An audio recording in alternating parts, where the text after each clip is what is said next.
Hello everyone, कैसे हैं आप सभी। आई होप आप सभी बहुत अच्छे होंगे। मैं हूं आकांक्षा और आप सभी का मेरे चैनल में वेलकम है। मोस्ट अवेटेड ट्रिप जो कि था अंडमान का, वो हमारा अप्रैल के फर्स्ट वीक में पूरा हुआ।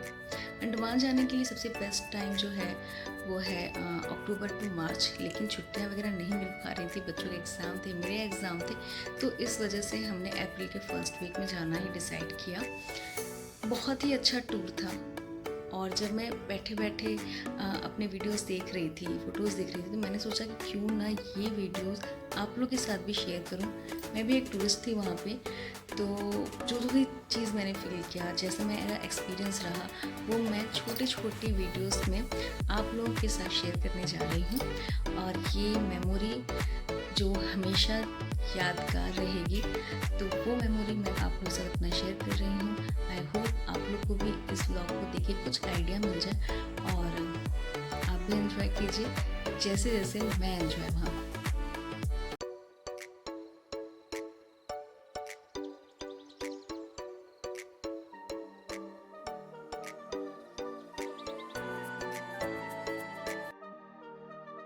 अंडमान जाने के लिए 3 जगह से फ़्लाइट मिलती है, वो है कोलकाता, चेन्नई और हैदराबाद। मैं रहती हूँ फतेहपुर में, जो कि यूपी का एक छोटा सा शहर है, और हमारा नियरेस्ट जो एयरपोर्ट है वो है लखनऊ या फिर प्रयागराज। तो कनेक्टिंग फ़्लाइट लेते हुए हम पहुँच चुके हैं पोर्ट ब्लेयर। जी हाँ, फाइनली वही अंडमान जहाँ पे देख जाने का सपना मैं बचपन से ही देखती थी, और अब सपना पूरा होने का समय आ चुका है और फाइनली अंडमान में मेरे कदम पड़ चुके हैं।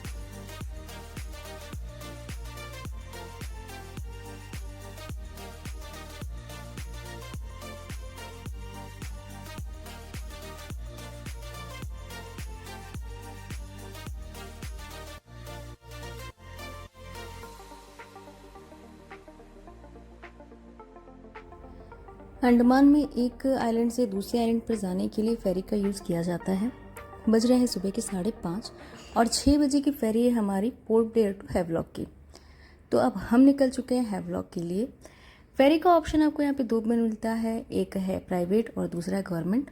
हमें सजेस्ट किया गया था गवर्नमेंट फेरी के लिए, क्योंकि दोनों ही फेरी की ऑलमोस्ट सारी जो फैसिलिटीज़ हैं वो इक्वल ही थी। बस गवर्नमेंट फेरी में आपको एक बेनिफिट मिलता है और वो है रूफटॉप की। रूफटॉप पे जाकर आप जो बीच समंदर में जर्नी करने का मज़ा है ना, वो आप ले सकते हैं। चारों ओर पानी, ठंडी ठंडी हवा और एक अच्छा ही व्यू, वो शायद आप प्राइवेट फेरी में मिस कर देंगे। लगभग 1.5 घंटे के खूबसूरत सफ़र के बाद हम पहुंच जाते हैं इंडिया के सबसे खूबसूरत आइलैंड हैवलॉक आइलैंड। जैसे यहाँ उतरते हैं वैसे ही एक बहुत ही अच्छा नज़ारा होता है, बहुत ही खूबसूरत। चारों तरफ पानी जिसका कलर या तो ब्लू है या फिर ग्रीन है। ये तो मैं सिर्फ पिक्चर्स में ही देखी थी, अब रियल में मैं देख रही थी। उसके बाद हम पहुँचते हैं अपने रिजॉर्ट भी हमारा बहुत अच्छा रहता है। यहाँ पे कॉटेज प्रोवाइड किया जाता है। और मैंने एक चीज़ नोटिस की कि यहाँ पे जितने भी होटल्स और रिजॉर्ट हैं उनके अपने प्राइवेट बीचेस हैं।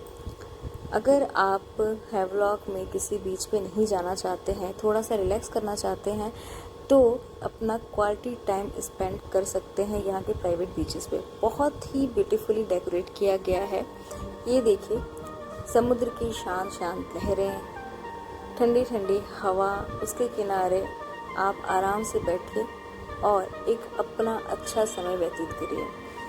कितना ब्यूटीफुली डेकोरेशन है। और यहाँ पे कैंडल लाइट डिनर भी अरेंज किया जाता है। हमने कैंडल लाइट डिनर नहीं किया क्योंकि बच्चों से पॉसिबल नहीं था, लेकिन अगर हम किए होते ना तो बिल्कुल मूवी वाली फीलिंग आती है। रेस्ट करने के बाद हम पहुँच जाते हैं हैवलॉक के एक फेमस बीच जिसका नाम है राधानगर बीच। दिन में बहुत ज़्यादा गर्मी थी, तो हम शाम के 4 बजे वहाँ पर जाते हैं और बहुत ही अच्छा वेदर हो गया रहता है उस टाइम। राधानगर बीच पे जैसे जाते हैं तो उसकी खूबसूरती देख के बन रही थी। ये रहा ऐसा कुछ नज़ारा इसका। मैं गोवा भी गई हूँ, मुंबई भी गई हूँ और चेन्नई भी गई हूँ, बहुत सारे बीचेस देखे हैं, लेकिन जो खूबसूरती इस बीच की है ना, उसकी मतलब किसी और बीच से कंपेयर ही नहीं है। यहाँ का जो पानी है उसका कलर और इतना क्लीन है, और जो यहाँ के सैंड है, सैंड का कलर बिल्कुल वाइट है। समुद्र की लहरों पे आप अपना एक अच्छा समय व्यतीत करना चाहते हैं तो वो है राधानगर बीच। बच्चे भी देखिए बहुत ही अच्छे से अपना टाइम स्पेंड कर रहे हैं, जो उनके बेस्ट मोमेंट में दर्ज हो चुका है। यहाँ का सनसेट 5:20 पर होता है और सब लोग सनसेट का नज़ारा देखने के लिए वेट कर रहे हैं। बीच का सनसेट का नज़ारा एक बहुत ही अच्छा नज़ारा होता है। जैसे 5:30 बजता है, वहाँ बाहर साइड में एक छोटा सा चौपाटी है और यहाँ पे मैंने एक चीज़ स्पेशल चीज़ सुनी, वो था मोहब्बत का शरबत। तो ये भी एक यूनिक ही था। रात जल्दी हो जाती है अंडमान में, इसके बाद हम जाते हैं होटल। यहाँ पे सनराइज़ 5:05 पर हो जाता है। मैं 5:10 पर पहुँची थी, तो 5 मिनट में लेट हो चुकी थी और जाने से मैं देखती हूँ कि पानी कहाँ गया, क्योंकि पानी तो बहुत दूर जा चुका है। ये क्या हुआ? तब ध्यान आता है कि ये लो टाइड है। हाई टाइड होने पर वही पानी पूरा वापस किनारे आ जाता है। तो एक अच्छा ही एक्सपीरियंस था ये भी, और हम इंतज़ार कर रहे हैं एक बहुत ही अच्छे एक्सपीरियंस का जो होने वाला है, और वो है scuba dive. Andaman is specially famous for scuba dive. तो हम निकल चुके हैं एक अच्छा एक्सपीरियंस करने के लिए। मुझे तैरना बिल्कुल भी नहीं आता है, और उसी ही समुद्र के बीचों बीच 40 फीट की गहराई में जाना है। जिसे ना तो स्विमिंग आती है, पानी से बहुत डर लगता है, और उसी इंसान को बहुत ही आराम से ये लोग पानी में नीचे गिरा देते हैं। जी हाँ, और अब मैं फाइनली पानी में जा चुकी हूँ।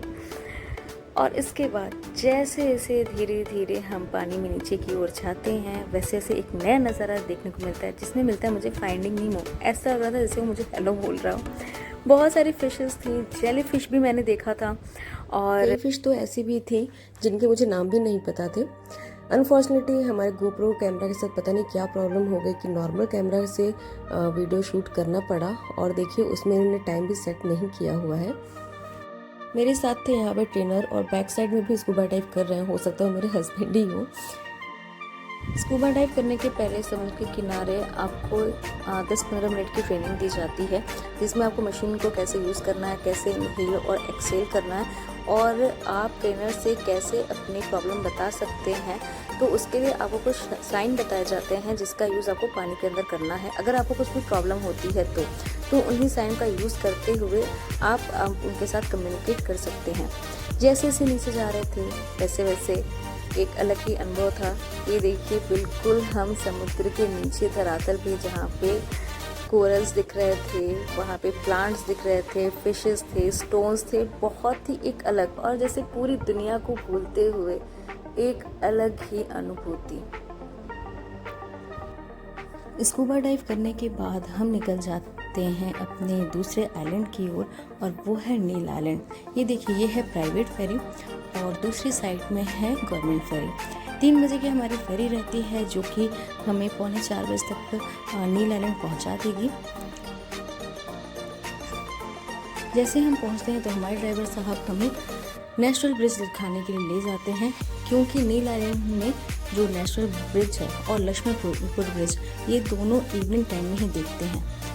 लो टाइड इवनिंग टाइम में होता है, सारा पानी जो समुद्र किनारे से एकदम दूर चला जाता है, तब यहाँ पे नेशनल ब्रिज का नज़ारा देखने को मिलता है।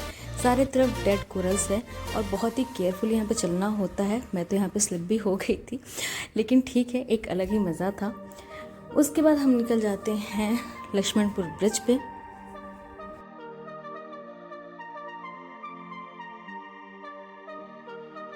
लक्ष्मणपुर बीच सनसेट पॉइंट, यहाँ पे कहा जाता है कि सनसेट का नज़ारा बहुत ही खूबसूरत होता है।